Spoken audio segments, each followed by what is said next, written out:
Good evening and welcome to Newsmaker Live. Thank you very much for joining us for this program. I am Clinton Reynolds, and this evening we have two very special guests. We want to discuss juvenile delinquency, and we want to discuss this in the context of St. Lucia and what has been happening. We hear about all the crime, all the violence. We see that there is a high rate of recidivism as far as the prisons. And we know that we have institutions in place, or should have institutions in place, working towards rehabilitation and ensuring that our youth are led down a path that leads them to success. But this is not always the case. And tonight, to discuss issues of that and efforts by citizens, private citizens, and organizations to get people going in the right direction, we have Keith W. Smith, the founder of Back on Track Ministries, the legal name right now, as he said, Back on Track Incorporated. And we also have a young man who is here with us, one who has gone through the system and who will be sharing his story and also giving some hope to some young people out there who might be facing some difficulties and some challenges in the world as things get increasingly difficult. Kim Willie is with us. He is a former ward of the BTC. He is a mentor for youth, and also he does some work at the Boys Training Center as well. So, gentlemen, welcome to the program. It's very, very nice to have you. Thank you, sir, for having us. Thank you very much. Now, let me start with you, Kim. I want to know about your story. Tell us a bit about your story. You know, where are you coming from, and what has put you, what experiences in your life has put you in this position where you are right now, where you can now go back and mentor young people, especially young boys? Well, what can I say? I've been through a lot of situations in my life. I may not want to talk about now, but I could probably give an idea of some of those situations where people get themselves incarcerated. I'm from one of the Boys Training Center, as you know, and I feel good about that. I have a sense of pride about myself, knowing that I've been through a situation. I still managed to rise above the surface. I may not know exactly in detail what people out there are going through, but I believe that they should stay focused, and there is hope. Let's talk about your experience, and if you can, you know, it's usually good if, I know you don't want to go into details on certain aspects, but then, you know, to give people a context so that someone who might be in a similar situation to you can decide, okay, well, you know, based on Kim's experience, I can choose to do different. At what age did you become a ward of the Boys Training Center? I was 15 years, 15 years of age. At that time, I was living at the boys. I was living at Deriso, and a friend of mine, we decided to, you know, climb a shop, get some crackers and salted biscuit. We were hungry, but at that time we didn't have sufficient knowledge to understand that there were consequences, you know, in the things that we were thinking of. But we did it anyway, and I found myself at the Boys Training Center for 2 years. And it was, you know, difficult, you know, for a young man. You find yourself in an environment you don't have no, you know, idea about. But as you get, you know, as I got the training, and there were different training that they provide, I found myself in a situation where I'm a better person today. Okay, let's go to you, Keith. And you have been, you know, going down that road, assisting people. Back on Track Ministries, you have had television programs, you have done very many things to just raise the awareness of the need to help those people, young men especially, who have found themselves on the wrong side of the law. Where has your ministry taken you, and what are you involved in right now? First and foremost, let me thank you again for being here tonight. I'm trying to educate as much as possible, assist the clients of Back on Track to reintegrate into society. And we have to look at the genesis of crime. Kim hinted towards it, but I want to state it clearly that it's as a consequence of being neglected, rejected, being brought up in an unsatisfactory environment. What happened when you abuse as well from the schooling system, or perhaps you lack confidence in the laws of the country or the police, whatever you have been abused by, You are attracted to persons with like experience, and what you develop is antisocial grudges. So back on track as we speak, like Kim, I have been at the Boys Training Center for more than 20 years. Even at the Not time, as a what, though? not as a Impossible. I've been working at the Boys Training Center for more than 20 years. I have seen a lot of young men go through the system, some of them at Her Majesty's Prison and then to Bodley because of the weakness of the transitional services. And so, although there are limitations and although there are reasonable fears, there is a need for society to address and confront the issues. The families, sometimes they don't know what to do, especially when the inmates are released because they are stigmatized. So as one who play football, play cricket, walk among the boys, listen to the stories, get the way that they were programmed historically, how they were abused and so on. So I have felt it necessary. In addition to that, I had a brother at the Boys Training Center who was therefore stabbing someone, and as a consequence of going there to visit him, I realized there was some let's put it this way, there were certain needs that were not being met. And so tears kept flowing from my mother's eyes, and as my visit multiplied, I realized that I need to do something. So I applied for a job, and there the story began in 1991. I went over to Her Majesty's Prison, and ever since I've been on the run. So more specifically... No, you have to be careful what you're saying, because you're talking about Her Majesty's Prisons, and then you're saying you're on the run. I have been following the Yeah. vision, and I continue to be acting on the mission. I'm helping persons to get back on track. And basically, these are the three basic objectives. One, to help persons to reshape their lives personally. Two, to help persons readjust to society. And also to rediscover God's plan for their lives. Because as we speak, no one comes to this planet without the knowledge of God. And equally, there are other forces that are trying to distract people or get them off track. And so I really believe in spiritual enrichment. I believe in social upliftment, as well as personal responsibility and accountability in whatever the situation that might present itself. Now Kim, you said you were at the Boys Training Center, and Keith also has been a teacher there. He has been an instructor. He has been a counselor, mentor.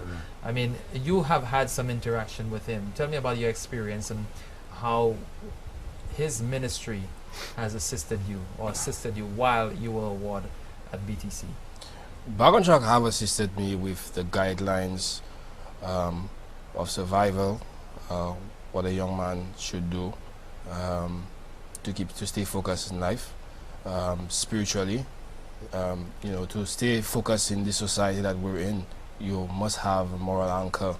There must be some way where you could stop and pause for a while and say to yourself that God exists. If not, there will be no success.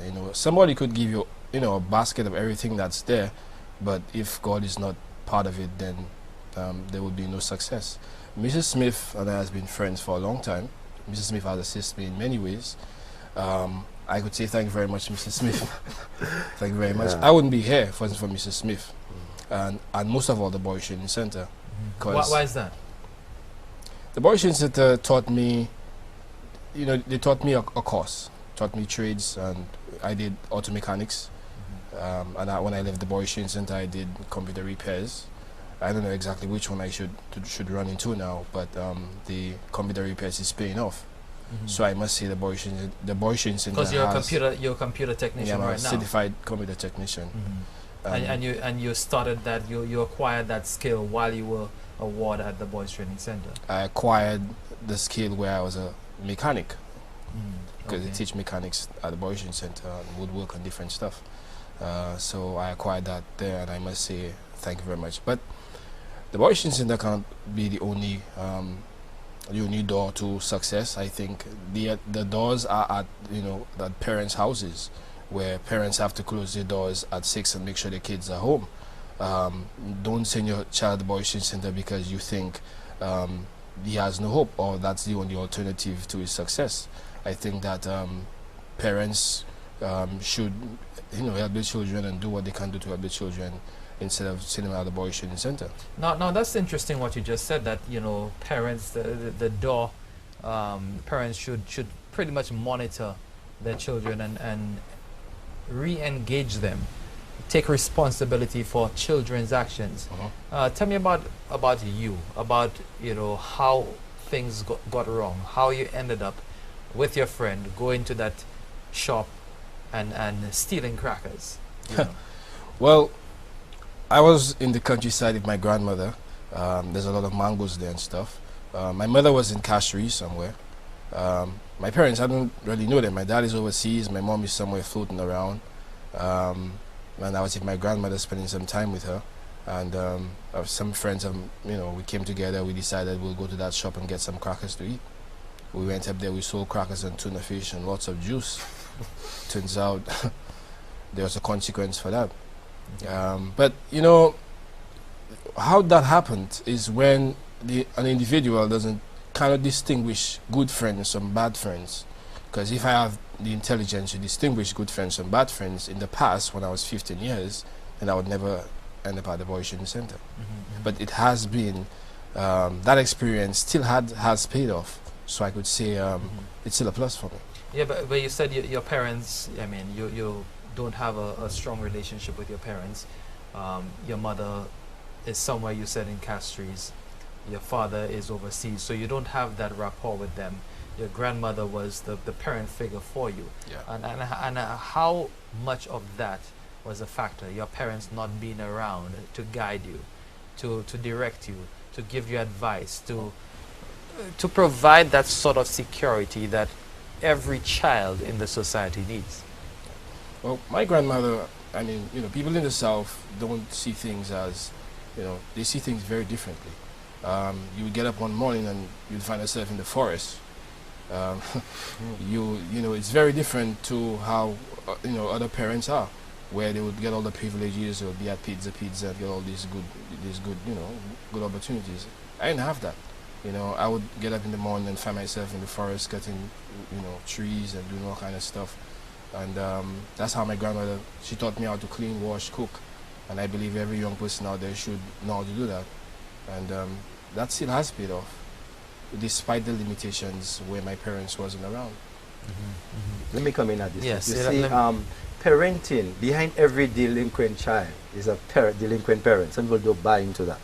You see, children do not just they don't just develop out of blues and just become delinquent. The way that they were conditioned, as I told you earlier on, when they are neglected, they are rejected, and they find themselves in an unsatisfactory environment and even abused, they get persons with like experience. Kim just made the point that if his father and his mother were in that kind of environment where he was, and they were providing that emotional stability, listening to his dreams and his goals, and making sure that his meals, he gets his meals, that kind of environment where children should be brought up with parent the way that they're supposed to, I don't think that his friends would have been attractive. But since he was basically all alone and is seeking for attention, peer pressure, you might want to call it, other factors pull him aside, they push him towards what you call, he had been marginalized and he was at risk, and eventually he couldn't stay in that vacuum. So as a young man full of energy, and as he speaks, you could see that he's a very intelligent young man. He's a young man that can that is trying to reach for the goal, trying to achieve.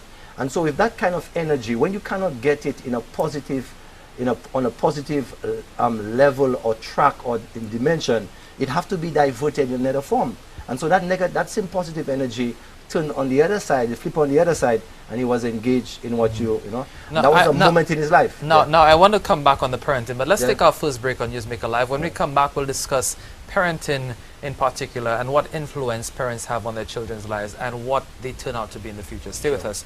Newsmaker Live continues right.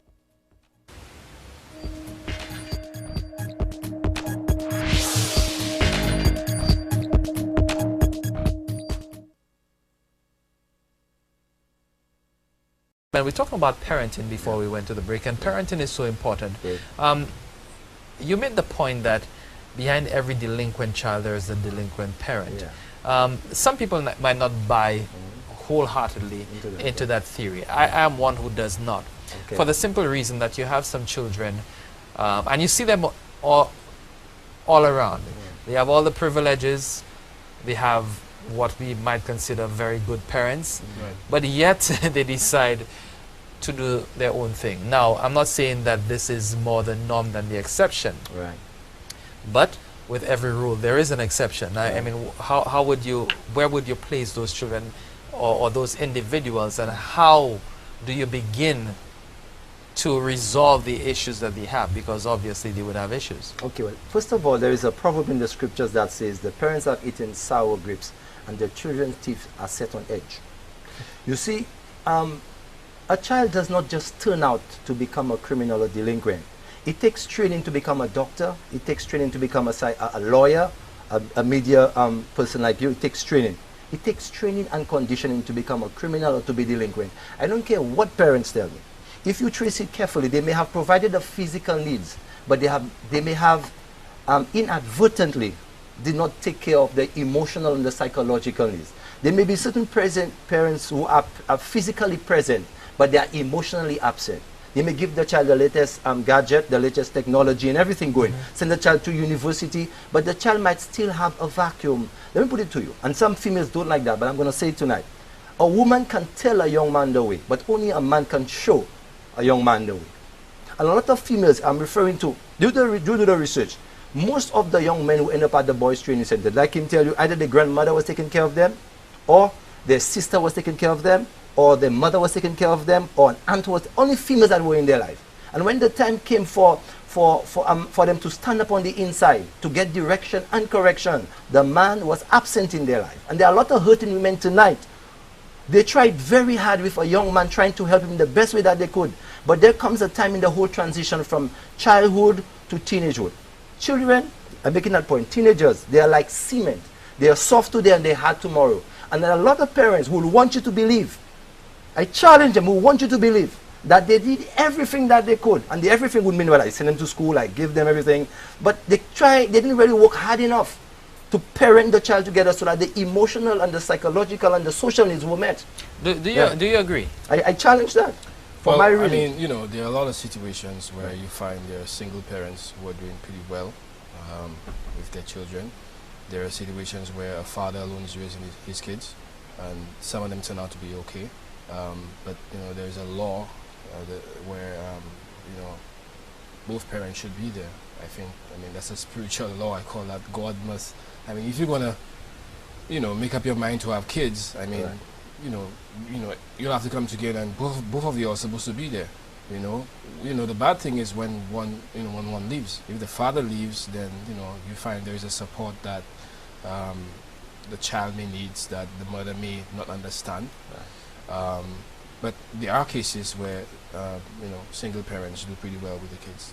No, I'm not saying I have to present the general principle. I understand the exception. Definitely. Right. I mean, you know, there are different scenarios, because you'll find that in a household setting, you might have 3, 4, 5 children, and there might be one of the children who goes astray, one who takes a different path from everyone else. How do you explain that when they have had the same background, they have had the same parental guidance? You would assume they would have had the same opportunities, same privileges, they would have been have access to the same resources, but yet their choices, their direction is different to that of their siblings. Let me tell you, I don't know if you have done that, look at the structures of different families, but there are certain persons, children in the family. For example, there's what is called the family hero, and there's what is called the lost child and the mascot. Let me explain that.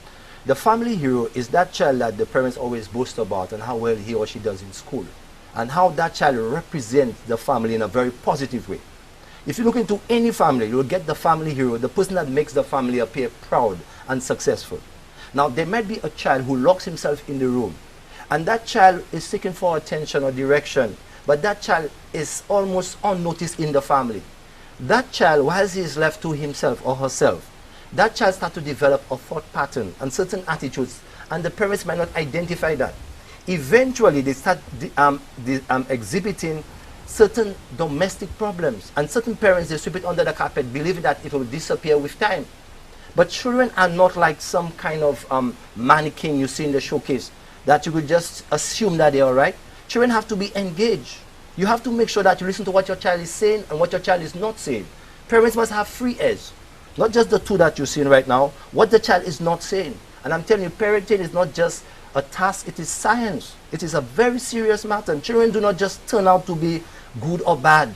There are certain dynamics that parents need to put their ear to the ground to listen to. So I'm one of those advocates, and if you listen to the prison system and listen to how boys end up at the boys' training, I'm telling you, I have been working at the boys' training center for 20-something years. I've never seen a husband and a wife appear at the boys' training center. I have seen aunties, I have seen nenes, I have seen all the ladies in their life. And where are the fathers? The fathers are some other place. And I'm saying to you that accidental, after more than 20 years, the research I have seen with my eyes, the closest I saw was my brother when, and I've been honest with you, when my mother and my father were sleeping in different rooms. And the only thing that separated me from my brother is a 1/8 sheet of plywood where I had to be involved. And he started giving problems at school. And when I started telling my mother, Mom, so-and-so is not doing what he's supposed to do. Oh, when your father comes, he will deal with that. The child start having his own way, start liming in Conway, start doing all kinds of stuff. And I'm telling you, Clinton, until he stabs somebody, my mother thought she had everything under control. That's my child. That's my son. Let me correct my... And they have some females out there. They believe they can do a great job.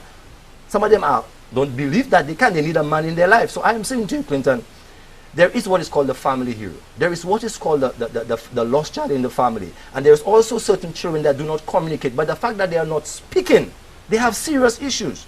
So our society have gone astray, and people say, well, okay, we can have single parents who could just do a fantastic job. There may be one or two people who successfully, maybe the bigger brother was in the picture, maybe the uncle was in the picture. You know what I'm saying? That the mill was there. But in reality, I have some strong. How do you get them? How do you get them back on track now? Oh, good question. You know, how do you get them back on track? Because after you have had all these experiences, you have gone down a path that is destructive to you emotionally, psychologically, sometimes physically and socially. To get back takes some effort. And this is where you come in. This is where your advocacy comes in. This is what you are doing as well, Kim, you know, in the ways that you are trying to do it. So what do you do to reach out to those people and show them a better way? Before Kim come on, there's what is the key to intimacy is understanding. How people will program historically is very important. There is a guy they call Larry Crabb. He speaks about the recollection technique. Let me give you an example. If Kim is to take marijuana, and he has his stepfather and his father taking marijuana in the house, before you start to tell Kim about marijuana is wrong and it have all the kind of stuff, you need to engage in the recollection technique. Ask him, who was the first person in your life that you can recollect, you can remember, that started taking marijuana? If the child tells you his father was taking marijuana, you cannot tell the guy, well, your father is taking marijuana, but don't do what your father is doing, do what I say.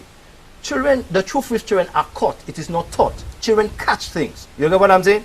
So you have to make sure that you can trace the root of the problem as to where that child learned that behavior. And you have to make sure you make sense in your response. You don't tell the child, well, your father used to do that. No, you have to say your father was wrong. He will always be wrong. But your health is at stake. You get what I'm saying? And you get a high. And even if it's not going to be just marijuana smoking, any antisocial behavior, the key to bring people to a path the way they can confide in you is understanding. So everybody have a different story, Clinton. For example, let me give you another experience. If you're dealing with what is called a pro-social, an antisocial, an outlaw, or a pseudo-social, I'll explain those roles in terms of personality. You do not just assume things. Let me give you an example.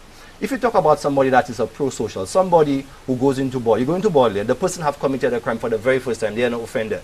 They admit that they are wrong, but they want to stay in touch with society. They still believe in the structures in society. They don't speak about society's Babylon and CIA and there's nothing good about society. So that person, being a first offender, still have the kind of rehabilitation material that you can direct quickly. Now, they have persons who are antisocial, where they believe the society is against them and everything that's in the society is working against them. They cannot see anything good in the society. Now, you cannot just dismiss that because they have been hurt, rejected, neglected. There is an issue that caused them to reach to that conclusion. You cannot sweep over it. You have to listen attentively and make sure that you make the person understand that society is not rejecting you because they don't like you. It's because of what you are doing. And maybe there are certain policies, I don't know, certain issues. So you have to listen with the foot air what the person is not saying. There is also what is called the outlaw. The person's frame of reference shifts from one point to the other. You go to Bodley, he will give you a story as a staff, and he will give a volunteer a different story. As a counselor that directly engage him, a different story. They have certain persons, they do not have respect for laws. They make their laws. Now that's a result of rebellion. And there's a difference between stubbornness and rebellion. Stubbornness is that you are not being convinced yet. that you should change your mind about a certain issue, but rebellion is that you accept it as a truth, but you still go contrary towards it. And people mistake rebellion for stubbornness. So I am saying to you, you have other persons who are pseudo-social, they are manipulative. How do you diffuse and disarm manipulation? How can you do that? Now, I'm saying to you there's two ways. There's what is called codependence, and there's what is called the truth. The first step for me to rehabilitation is honesty.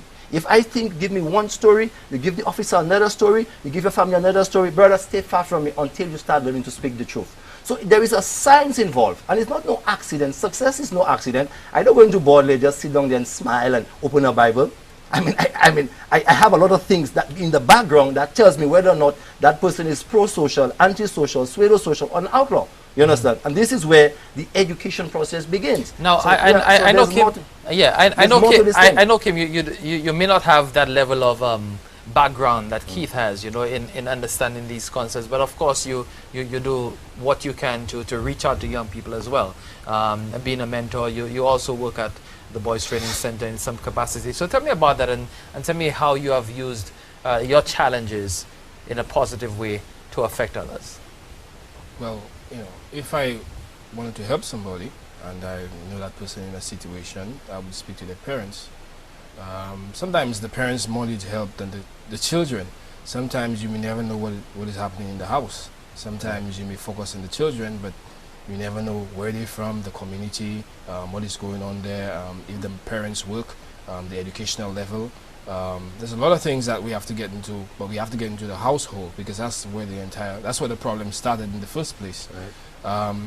You focus on the child and you try to fix the child. The child may, display, different, good qualities, but that's not the final judgment. That child may go back to the community where it's pretty messed up and go back to phase one, So I believe in helping people. I have spoken to parents in the past about their kids and measures that they should take to help the children, and I think that works. Going back, you made a point right there a while ago. You leave an institution like the Boys Training Center and you're going back into the same environment from which you have come, and you're being faced with the same people, the same peer pressure probably. You're back into your comfort zone where you had developed the antisocial behavior somewhat. You have developed attitudes that are not conducive to success. How do you reincorporate yourself into that kind of environment and tap into what you have learned from an institution like the Boys Training Center, which has tried to rehabilitate? Well, I don't want to be too defensive, but I've never been antisocial. I don't see society as some scary place that I should run from, and that is what has assisted me in my progress. That is what helps people to see life differently. Because if I were to think that society is a pretty messed up place, I would never change, and people need to change their mindsets. I could say when I watch television and I look around in our society, I think that people are programmed to move in one direction, and I think we should start moving in other directions to kind of reap the kind of progress that we're looking for.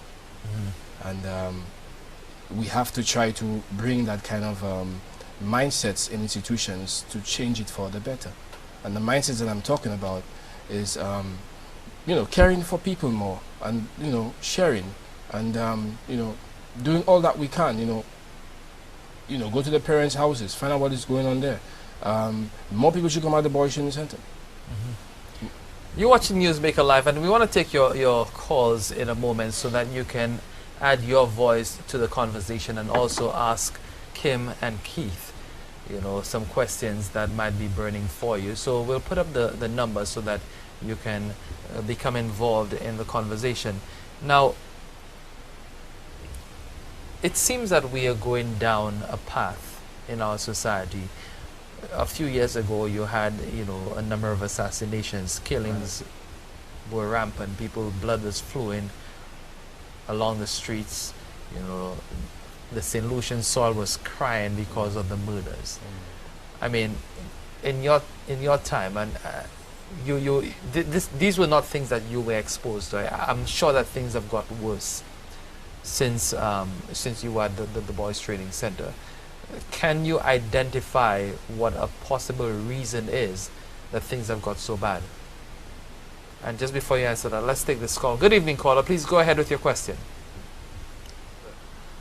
I would like to say, I like this program tonight, and I would like this message to reach out to all young men and children of this nation, so that we could have a better tomorrow, a better future, regardless of all what we face in today.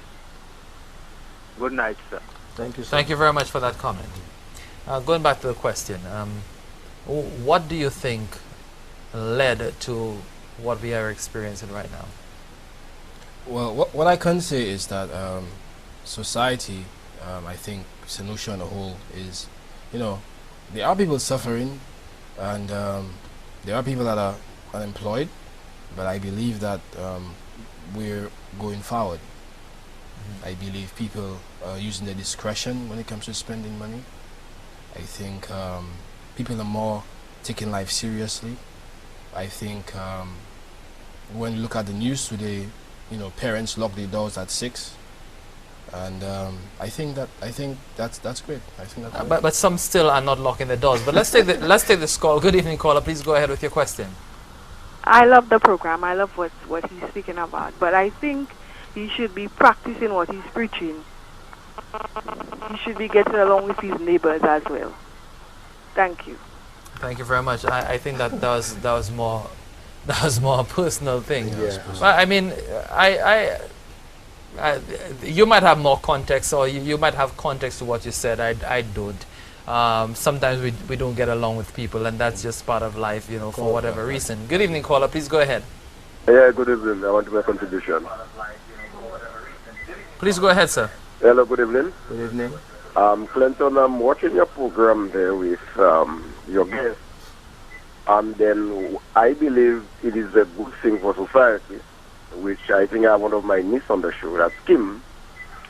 And then the question is that a lot of parents have left their children astray. In fact, they doesn't have time to take care of them. And if that type of, if we have that type of behavior in society, I don't believe that the Boys Training Center would be, the only institution that will correct the behavior of parents in society. Because normally when you have this type of, activity, government definitely will have to play a part. So one of your guests, I think the other one, not Kim, he was making a very good program about when parents, sometimes the behavior of parents at their homes can lead to a lot of those children to the Boys Training Center. Oh, My credit is unfortunately. He's still going through, so then I'm listening to you guys. Okay, thank you very much. We missed that the last part of what you said, but pretty much you was agreeing with what you were saying. And I think it's good when we have people like you who have had experience, and some of it I cannot relate to because I've not been in these situations, to share with us because of what we see in society. Good evening, caller. Please go ahead. Hi, good evening. This is a very good program tonight. I just want to say that, and I want everybody to take note also. And as a new parent, I want to highlight that as parents too, sometimes our actions leave indelible impressions in our kids, and that's what makes them grow up to be what they are. So we need to look into ourselves too, and be responsible parents, and try to live our lives the right way so that we could leave good impressions in our kids and they may do the right things. Thank you very much. Thank you very much for that I contribution. just want to add, some people, they talk right, Clinton, and they walk left. I have a serious problem with men. No matter what problem you have with your wife or your girlfriend, you brought a child into this world, and don't wait for the government or the institution. You got to play your part. Put your anger aside, and you have to understand forgiveness is the pathway to love. You have to love your children. You have to do that. You have to. Let's go back to the phone lines. We have a call. Good evening, caller. Please go ahead. Please go ahead, caller. Good evening. I only got some of your program, but one of the things I'd like to say is that we are all saying about parents setting a good example, but we also have to look at the parents themselves who did not get that foundation. And I think we need to give some of our programs towards assisting those parents. Because there are actually a lot of parents hurting because of abuse in their life when they're growing up, and they just can't even do something better for their own children. So we need more programs there towards those parents who need their help so they can be better parents themselves. The guys have a different view about authority. These guys will not respect authoritarians because they think that you are police or, you know.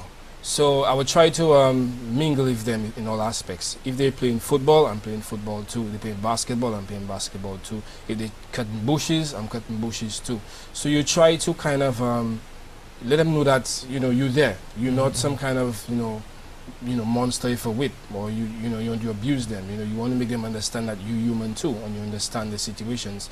And in those situations, you actually get the opportunity to understand them and get to know what they're going through. And these opportunities, when you're interacting with them one-on-one, you know, in their setting where they're having fun, do you see that as making a greater impact than when you're in, well, a one-on-one situation with them as the authority figure and them being the subordinate? I think I make greater progress talking to them, playing football. They won't tell people that they perceive to be authoritarians certain things about themselves. And if you get that kind of information, you would tell the counselors or the person that are responsible for them. And sometimes the counselors may not know that information, but if we hear the information, we have to submit it. So it's like, you know, whatever they're doing, we have to try to help them, and we can't always display the authority, because that's the whole reason why they end up there in the first place.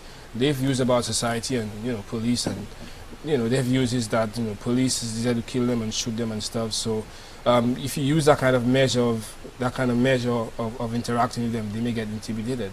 And I try to interact with them as much as possible. We have a call. Good evening. Please go ahead. Hello? Hi, good evening, caller. Please go ahead. Yeah, good night. Good night. Yeah, I'm listening to your program, very interesting. Thank you. Yeah, I'm listening to your program, it's very interesting. Thank you, yes. My hat's off to Mr. Smith. Thank you. Yeah, my hat's off to Mr. Smith. And the young man, I do not know him, Kim but Willie. I feel very proud to know that from where he came from and where he is now. Just tell him to keep up the good work and keep trusting God. Amen. Thank you very much. Thank you. Thank you. Thanks for that contribution. We are told to tell you to keep the good work up. Yeah, I'm sure he received that message himself. Yeah. And Keith, you're working, as you said, with the Love Your Neighbor project. It's another project that is part of your Back on Ministry, Back on Track Back on Track Incorporated Ministry. What kind of response have you been getting from the authorities, and what kind of support is your initiative getting? All right. I want to point 2 points there. There's what is called reality therapy. The need to be loved and to feel. Is that answering my question? Yes, I'm explaining that. The need to love and to feel worthwhile. And Love Your Neighbor project, it is not just an activity. It has a philosophy and it has a science attached to it, where the authorities that you're talking about, they understand that by staying away from the inmate, it pushes them to look for relationships elsewhere. So they have understood that the Love Your Neighbor football tournament is seeking to mobilize men and arriving at solutions. That is one interest indicator. One interest indicator is sports. Today I had a wonderful discussion with Mr. Reed, the Youth and Sports Director in the Ministry of Youth and Sports. I'm about to get some support. I thank God for that, and I thank him for all the advice. It's a very, very long discussion. I want to thank Mr. Honorable Akobinier for his support. He will be with us on his Emancipation Day, where he will address our Love Your Neighbor stakeholders meeting alongside the persons from the community that will come and speak. Mr. Hilary Herman on the 29th of June will be with us at the La Clery playing field, where our footballers, we had a wonderful football tournament where the guys from the ghetto alongside ex-inmates were there, and we are projecting on Emancipation Day where they have 11 inmates. I want to thank Mr. Herman for his support and Ms. Sevre. 11 inmates who are expected to leave Bordelais to come and play football with us and their families and to interact. And that is wonderful, because when we meet with them, we want to signal to them, part of the deprison program, that there is opportunities awaiting them. It's just to wait for the day where they can take out that uniform and be part of society. Not just the Bordelais football inmates that will be playing, but the police will also be playing. I want to thank Mr. Martin James. I want to thank Mr. Henry from the CID. There is a wonderful football team. And also Mr. Xavier, who is the coach at the Boys Training Center. Hopefully, the words at the Boys Training Center, the football team will play. So as far as the government is concerned, and even our Prime Minister, I want to thank him for the support, the land that will be donated to Back on Track to build our community headquarters. It is not a halfway house, it's more than that. It's a community headquarters, helping the communities to get back on track and address the issues that are in our society. In addition to that, we have a fundraising concept that we are looking forward with the government, where we could have a construction company and the government giving support so that there are persons out there who may not want to employ inmates just by themselves, but they may want to give Back on Track some contracts, and we have enough expertise on board. We have engineers, we have doctors, we have plumbers, we have enough people. So this is another initiative that we are taking to establish our construction company, and the person that will be working with us will not only be ex-inmates, but it will be volunteers as well as partners of Back on Track going forward. So I'm very thankful and appreciative for the government and their support so far. I'm very pleased about it. Yeah, we have another call. Good evening. Please go ahead. Hello? Hello? Please go ahead, caller. I just want to emphasize on what Mrs. Smith is saying in terms of community, outreachment. I think that if an individual leaves Borderley, leaves the Boys Training Center, I think everybody should work. I mean, NGOs should work on the communities, because you see, when the person go back to the community, sometimes the perception that the people know about that person before he went to prison or when he went to prison may not be good. And sometimes it's good when everybody comes together and assists that individual in cleaning up the community. Maybe if everybody comes together and call it a cleanup day, but then clean up the community, find out whose house is broken, where we could try to help people and use that individual in cleaning up his community, and help him so that he could change the perception of what people think about him. So I think and a sense of belonging is key. When you participate in nation building, community building, you do not attack it. The Bible says, love your neighbor as yourself. With the love that you have for yourself, you project it on your neighbor. The extent in which you love your neighbor will determine how you will attack your neighbor. On his property and whatever he may have. A number of programs have been tried involving men, and they have not been very successful. Let's discuss that after we take this call. Good evening. Go ahead, please, caller. Hi, sir. How are you? Very good. To the gentleman who is leading the whole gesture, I would like to say a pleasant good evening to you. Thank you very much. And the young guy next to you as well. I just want to big you up based on the effort that you put into work, making a change and support into getting these young individuals, especially these men who sometimes people tend to believe that there cannot be a difference in them. But what you're doing seems to be a very encouraging and good thing, by God's grace. And I'm very sorry that when you did actually make the approach to me, this is the Barber Katirang. I was not able to provide you with my support, but trust me, if it wasn't the support that I was given, I would have really give you my efforts towards the assistance in the way that you want to meet. Thank you, sir. God bless you. You see, and he made a very good point. Love your neighbor. You talk about men and the efforts. What I'm trying to do now is to travel for the interests of men.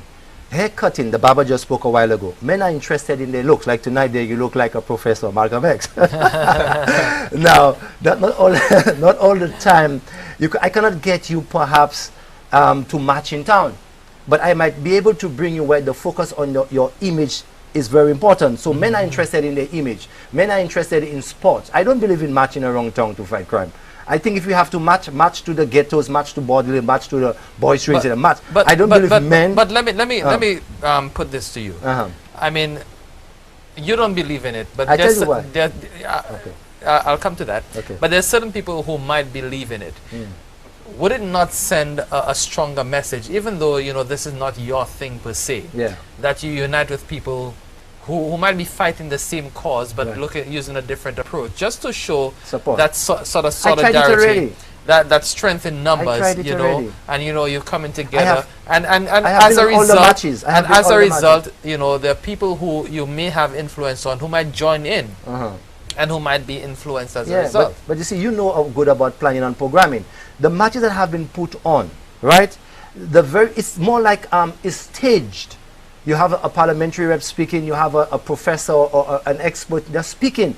But the person that it's targeted for, the guys you want to draw, people do not take time out to go in the ghettos. They do not, I mean, you and I, we are before camera right now when we're talking. But the people that really need help is when you and I decide to go and listen to their stories in those abandoned homes, those broken homes, and in the ghetto. And we don't go in those environments. Hold that thought for me, that's very important. We have another call, our final call. Good evening, please go ahead, caller. Yes, good evening, gentlemen. Good evening, sir. Good evening.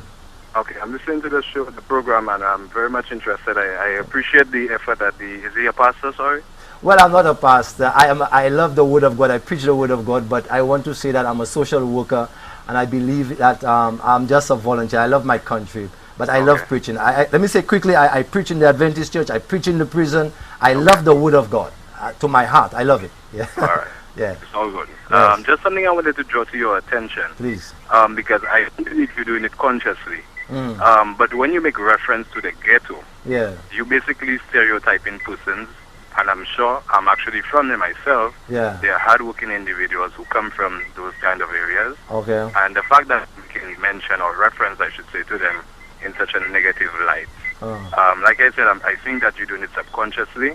But it's just something that I needed to bring to your attention. And thanks for the correction. No problem at all. I appreciate that, because we have a kind of thinking. And when I say ghetto, I'm referring to the places where people smoke marijuana, violence. Not everybody. So let's call it the block then. Oh, the block. All right, fine. So thank you for the correction. I appreciate it. All right, no problem at all. Okay, thank you for your comments. I appreciate the show. I appreciate the efforts that you all are making. Okay. So just keep up the good work. Thank you so much, sir. Thanks a lot. Thanks a lot. And I mean, I might. We know that there are pockets. Right. Community pockets where there is a higher rate of crime. Yeah. Or sometimes police target certain areas because of how people interact, the culture exactly. That within that society. So it's not painting. I don't think that we want to paint the entire place with a broad brush. But then there are certain things that are more evident in certain parts of the country than not. So it's I don't. What I'm saying is you shouldn't take offense, because we know what goes on in certain areas around the country, and we need to accept that. Yes, he is right. It's not everybody. There are certain people within those communities who are hardworking, who are contributing positively to society. But there are a lot of them too who are not. Just to continue with your point, and let's wrap up because we're almost out of time. Yes, well, as I said, Back on Track is basically traveling through the interests of men. And we want to bring men together where they're going to get positive messages, what I call power talk, from all the gatekeepers in that specific community. So the parliamentary rep, the priest, the pastor, the businessman who has a message, we bring the men together and we look for activities that will inspire their presence and keep them focused. Football is just one of them. Cricket is another. But for today, we have Love Your Neighbor football tournament, and we're going through that. We had one at Leclerc. It was a success. I must say, Clinton, that Jamari's gas station, Everest don't like attention. But he has been very supportive, and he has been giving his finance to support the cause. I have not tackled Digicel and Lime and all these people as yet, because when it comes to crime, those business have a kind of reservation about crime. But we have a concept, Love Your Neighbor. We want the clients of Back on Track to have a sense of belonging, so that they will not attack the community or destroy the community or minimize on the value of the lives of others. And we believe, as loving your neighbor, the love that you have for yourself, you project it on your neighbor. And so this is our message in terms of mobilizing the community around certain projects. In addition to that, I want to say that we have an office that is at Lance Road. We want people to know that we are functioning. But though I work at the Boys Training Center, I'm still awaiting for some support from government so that we can pay our secretary and we can go forward.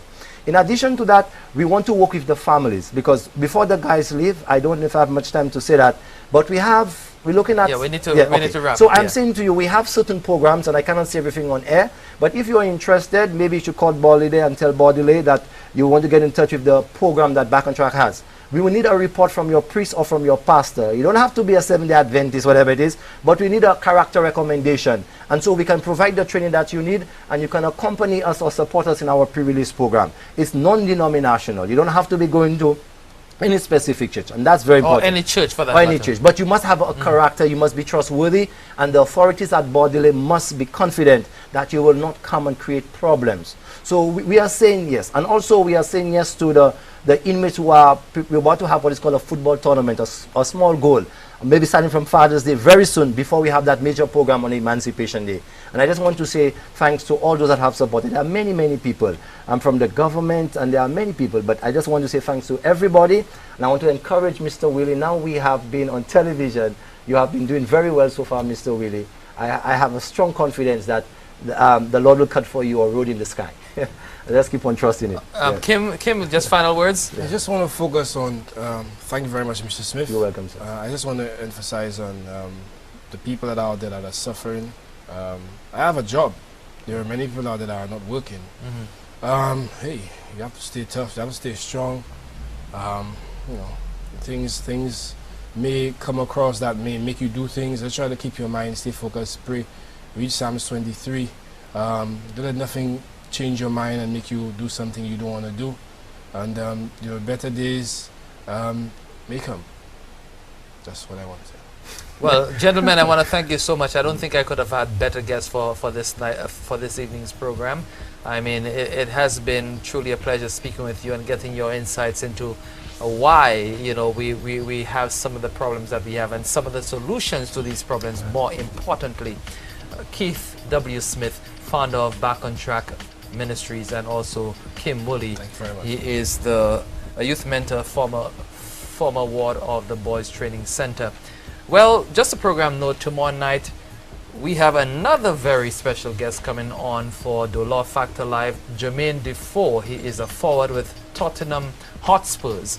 And those of you who are football fans and those of you who follow the Barclays Premier League, yes, he is that short guy in the front for Tottenham Hotspurs. He'll be here with his mom to discuss his business in St. Lucia. He has launched a new foundation.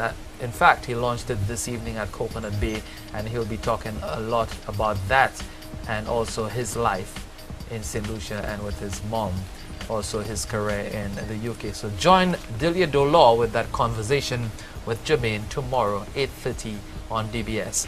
On behalf of the entire team, I'm Clinton Reynolds. I want to thank you for being part of the program. Those of you who called in, thank you very much for your calls. Those of you who were not able to get through, well, hopefully next time you can get through to speak with us and to share with us during the program. Until next week when we have another Newsmaker Live, well, we'll see you then. But before that, don't forget, Press Club is coming up this weekend. That is Saturday night. See you then.